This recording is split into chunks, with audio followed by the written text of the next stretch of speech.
Samantha, Part 2. I am an exception to him? But why?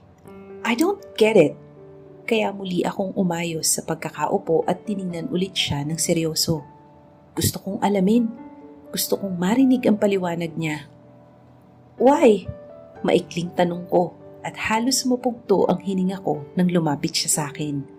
Kaunting espasyo na lamang ang natira ay magdidikit na ang labi naming dalawa.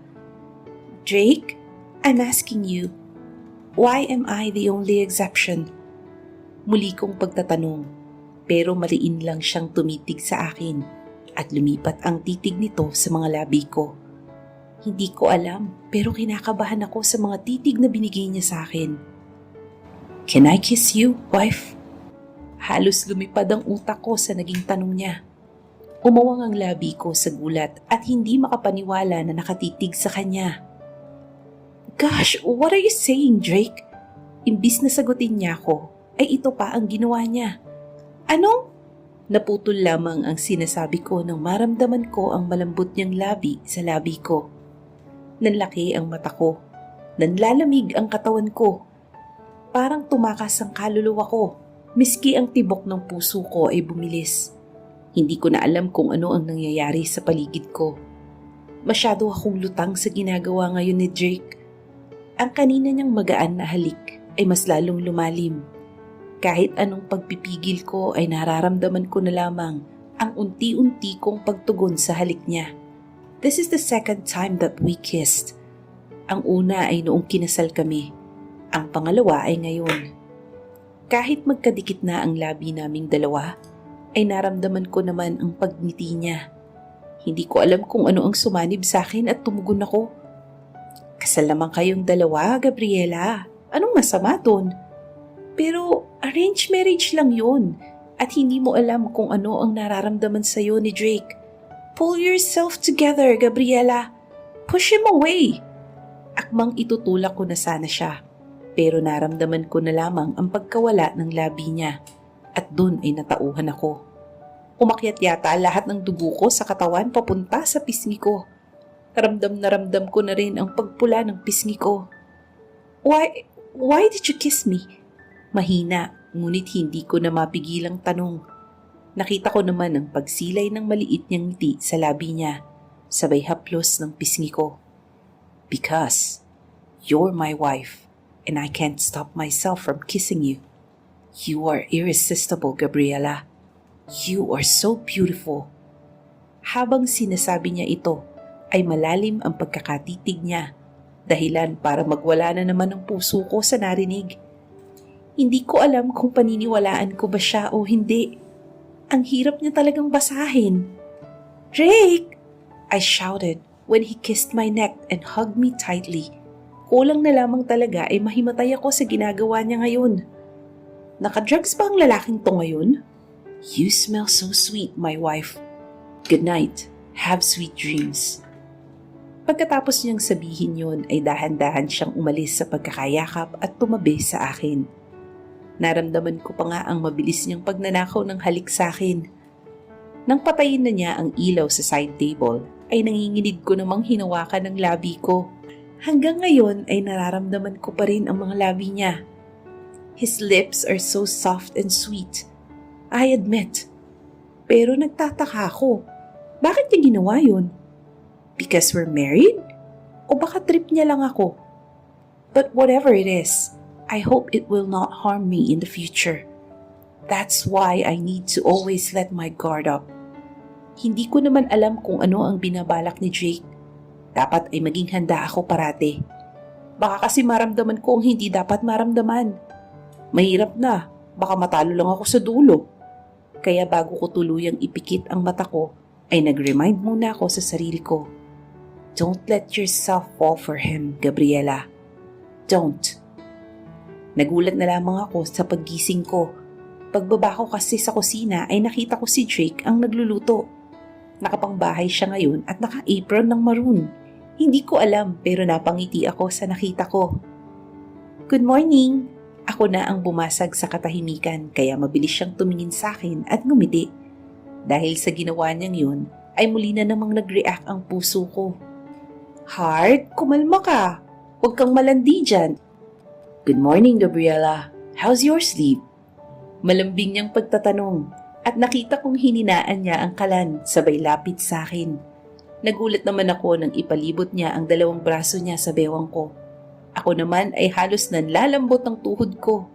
Mabuti na lamang at yakap-yakap niya ako para hindi na ako tuluyang mahulog. It's good.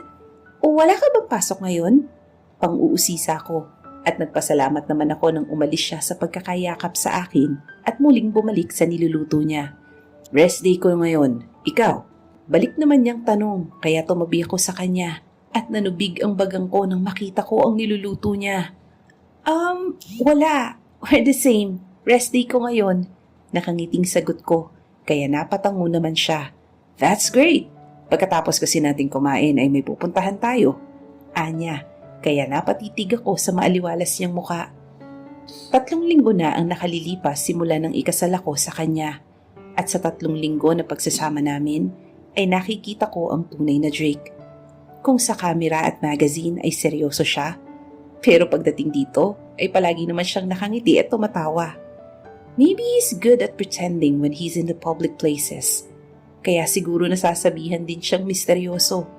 Makulit rin palang lalaking to. Sometimes he's sweet, but sometimes he's too mysterious. Hindi mo rin talaga mababasa ang mga emosyon sa mata niya. Masarap? Tama lang ang lasa? Pagtatanong niya nang subuan niya ako ng isang hipon, kaya napa-thumbs up ako dahil masarap talaga. Perfect, pag-aamin ko. Kaya sa kauna-unahang pagkakataon ay nakita ko ang saya at pagkamangha sa mata niya. And I wondered what that emotion is for. But you're the only thing that's perfect for me, Gabriela. Halos masamid ako sa laway ko dahil sa sinabi niya. Saglit akong natulala at hindi ko pinapahalata na nakakaramdam ako ng kilig sa sinabi niya. Humugot ako ng hangin at pilit na tumawa. I'm not, Drake. By the way, saan pala tayo pupunta? Pag-iba ko ng usapan at tumalikod para umupo sa lamesa. Naramdaman ko naman ang pagsunod niya. Secret, anya at kinindatan ako. What's with you, Drake? Why are you doing this to me? Wow! Totoo ba to? Manghakong tanong nung makita ko ang lugar ng pinagdalhan niya sa akin ngayon. Nasa isang ice skating rink kaming dalawa. Hindi ko alam kung bakit dinala niya ako dito kaya mabilis ko siyang nilapitan at tinanong. Why are we here? Baka mamaya ay may makakita sa atin. Puno ng pangamba ang boses ko kaya nginitian niya ako at marahang hinaplos ang pisngi ko. Calm down, Gabriela. Walang makakita sa atin. Pinasara ko to para sa ating dalawa. Sagot niya, dahilan para umawang ang labi ko at hindi siya mapigilang hampasin sa braso. Kaya palang lakas ng loob mong pumunta dito. By the way, bakit nga tayo nandito? I don't know how to skate. Pag-amin ko sa kanya. Kaya natawa naman siya habang ako naman ay nakasimangot. Huwag mo akong tawanan, Drake. I'm serious. Anong gagawin ko? Papanoorin ka lang mag-skate dyan? Irita kong tanong. Kaya napatigil siya at mabilis na hinawakan ng kamay ko. I'm sorry. Gusto ko lang naman na samahan ka. Since gustong-gusto mo tong gawin. Di ba nga nung nag-Korea kayo ng pamilya mo ay hindi ka nakasama? Anya, kaya nanlaki ang mata ko sa nalaman. Paano mo nalaman? Wala naman ako nakukwento sa'yo. At saka, oo, hindi ako nakasama. Kasi nagkasakit ako noon. Grabe tuloy ang pagtatampo ko sa kanila noon. Nakangusong saad ko. At nakita ko na naman ang maliit niyang ngiti. Your dad told me. Kaya pinasara ko to kasi gusto kong maranasan mo to. Don't worry, I will guide you on how to skate. Trust me. Nakangiti niya pang sagot, kaya excited akong tumango at humawak sa mga kamay niya. Nang hawakan ko ito ay libo-libong kuryente ang naramdaman ko. Ngayon ko lang naramdaman ito, kaya nagsimula na namang bumilis ang tibok ng puso ko. Saglit akong natulala sa mukha niya nang makita ko ito ng malapitan. Try to relax, Gabriela. Slide your right shoes first and then your left. Tapos balance ka lang. Pangaral niya, kaya tumango ako at ginawa ang sinabi niya. Sa una ay kinakabahan pa ako dahil baka bigla na lang akong matumba. Baka mamaya ay hindi pala ako sasaluhin ni Drake. Masakit pa naman ang hindi masalo. Hoy Drake! Baka kapag nahulog ako hindi mo ako masalo. pagbabanta ko. Pero tumaas lamang ang sulok ng labi niya at pumunta sa harapan ko. Baka ako pa nga ang hindi mo masalo kapag nahulog ako. Banat naman niya, kaya inismiran ko siya at napahawak naman ako sa bewang ko. Aba, bakit pa kita sasaluhin kung marunong ka naman sa ganito? Pambabara ko, kaya umuwang ang labi niya at hindi makapaniwalang tumingin sa akin. Kaya tinaasan ko naman siya ng kilay. Kaya nag-try akong mag-isa at hindi ako kaagad nakabalance. Mabuti na lamang at mabilis si Drake at nahawakan niya ang bewang ko.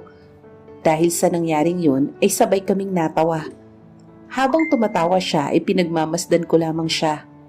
Mas gwapo siya kapag tumatawa at ngumingiti.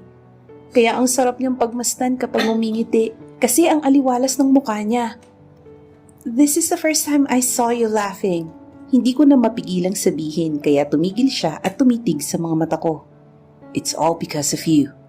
Kaya napairap naman ako at mahina siyang tinapik sa dibdib. Akmang aalis na ako, pero mas lalo niya pang hinapit ang bewang ko, kaya mas lalong lumapit ang mukha niya sa mukha ko. Gabriela, let's give our marriage a try. I want to take risks in this marriage. Ano ay sasagot ko sa kanya? Hanggang ngayon kasi ay nakatulala lang ako at nabigla sa sinabi niya. Isa rin ito sa pinakaayoko kay Drake. Straight to the point kung magsalita. Sasabihin niya talaga kung anong nasa isip niya. Wala ba talagang preno ang bibig nito? Bigla-bigla na lang manggugulat? You're not scared? Paano kung isang araw ay malaman ng lahat? Kahit nga itong ginagawa natin ngayon, delikado na, kahit tayong dalawa lang. Saad ko, pero ngumiti lang siya sa akin at muling hinaplos ang pisngi ko. I'm also scared, Gabriela, pero gusto kong bigyan ng chance tong relationship natin. Ayoko maging awkward tayo sa isa't isa. Kaya pumikit ako ng mariin at malakas na bumuntong hininga. Kinagat ko pa ang labi ko bago muling magsalita. Why are you willing to take risk with me, Drake? Kapag ba dumating ang panahon na malaman nila ang lahat ng sikreto natin, iiwan mo ba ako? Matapang kong tanong, kaya nakita kong naguluhan siya at natigilan. No, I will protect you, Gabriela. I will protect you. That's why this is a secret marriage. Because I want to protect your career and you're too soft for their harsh words, Gabriela. Dahan-dahan ang kanyang pananalita, ngunit mababanaag mo doon ang kasiguraduhan sa mga salitang binitiwan niya. Miski ako ay napaisip, am I willing to take risk on our marriage? Paano kung hindi mag-work? Sinong masasaktan ng sobra? E di ako. Kasi kahit sa kakaunting panahon na nakakasama ko si Drake, ay alam ko sa sarili kong may nararamdaman ako sa kanya. And I'm scared that Drake wouldn't be there for me when I fall for him. Kaya nagdadalawang isip ako kung susugal din ako. Pareho namang kaming single, walang third party. Kahit na pareho kaming single at walang third party, ay baka may nagugustuhan naman siyang iba. Ano yun? One-sided love? Ako lang ang magmamahal kung sakaling lumalim pa nararamdaman ko? May nag-utos pa sa'yong gawin to? Inutusan ka ba ni Papa? Hindi ko na mapigilang bulalas, kaya nakita ko ang matinding iritasyon na nagdaan sa mga mata niya. His jaw clenched before answering my question. Damn, why would I do that, Gabriela? Gusto ko lang naman na mag-work ang marriage natin. What's wrong with my question? Ramdam ko ang pagtitimpi sa boses niya, kaya hindi ko maiwasang lumayo sa kanya ng kaunti at mamuo ang luha sa mga mata ko. Hindi naman sa ganong paraan ang gusto kong iparating kay Drake. It's just, I'm traumatized when it comes to my father's actions and words. Naalala ko dati, someone approached me and made friends with me. I treasured and treated them fairly, pero nalaman ko na lamang na inutusan lang sila ni Papa para malaman niya ang ugali ko sa ibang tao at ano ang naging pakikitungo ko sa kanila.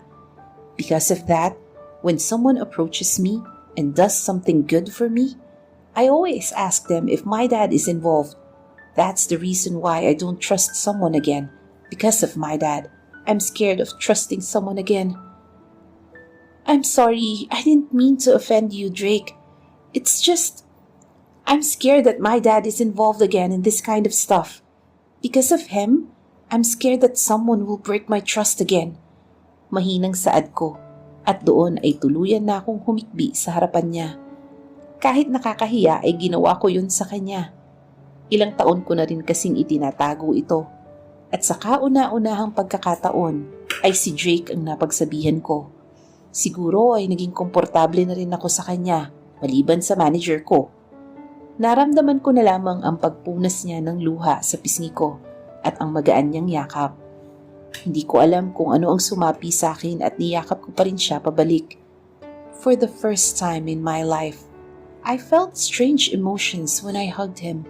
His hug feels like home. It feels like home to me. Hush now, Gabriela. I'm sorry for cursing. I didn't mean to say it too. Nabigla lang ako.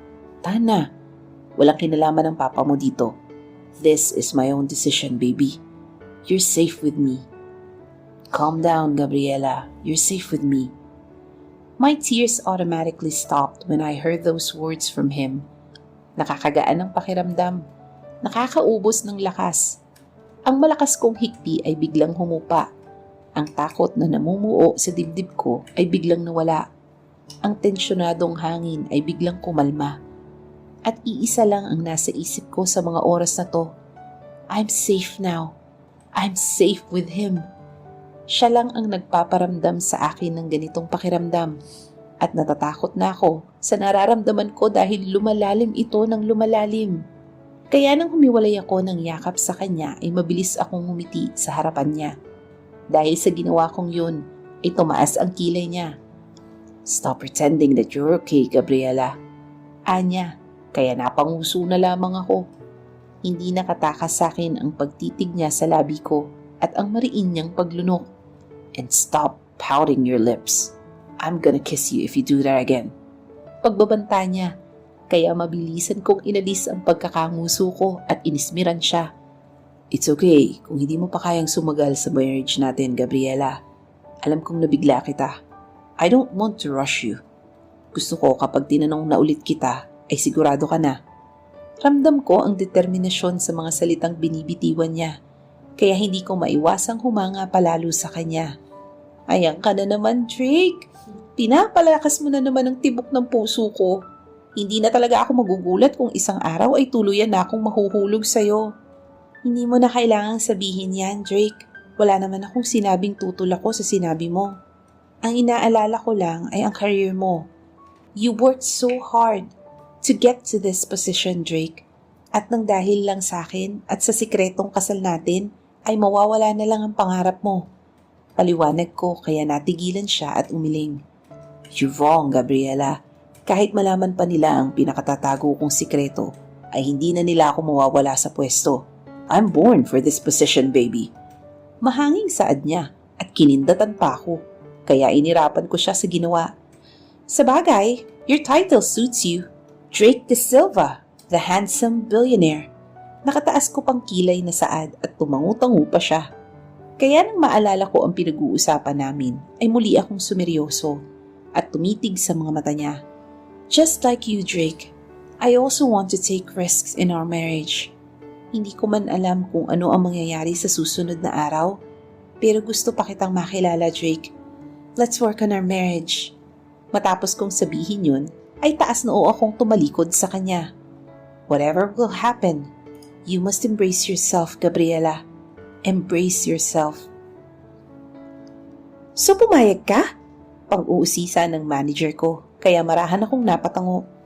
Kanina kasi ay hindi ko mapigilang ikwento ang nangyari sa pagitan namin ni Drake. 2 araw na ang nakalipas. Since komportable naman ako kay manager ay hindi ako nagdalawang isip na magkwento. Aray naman! Pagsigaw ko nang malakas niya akong hampasin ng pamaypay sa braso. Halos mahilo pa ako nang ialog niya ako kaya lumayo na ako ng kaunti. Sabi ko na nga ba, trurupok ka din dyan sa Drake na yan.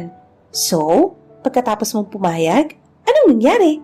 Nag-work naman ba ang secret marriage nyo? Talagang pinagdiinan niya ang sinabi niya sa dulo, kaya hindi ko mapigilang mapairap. He became sweet, I honestly said, at muli na naman siyang tumili. I mean, he's a sweet person pero naging mas sweet siya ngayon. Mas naging vocal siya sa nararamdaman niya and sometimes, I find it weird. Paliwanag ko. Kaya malakas niyang hinampas ang kamay niya sa lamesa at dinuro ako ng pamaypay niya. Wow naman, Gabriela! Weird pa sa'yo yun? Isang Drake De Silva na ang vocal sa'yo tapos weird lang sa'yo? Diyos ko ka! Hysterical niyang saad, kaya hindi ko na mapigilang hampasin siya. You know me, Lara. Hindi ako vocal na tao. Pagsasabi pa lang ng I love you ay kinakahiya ko na.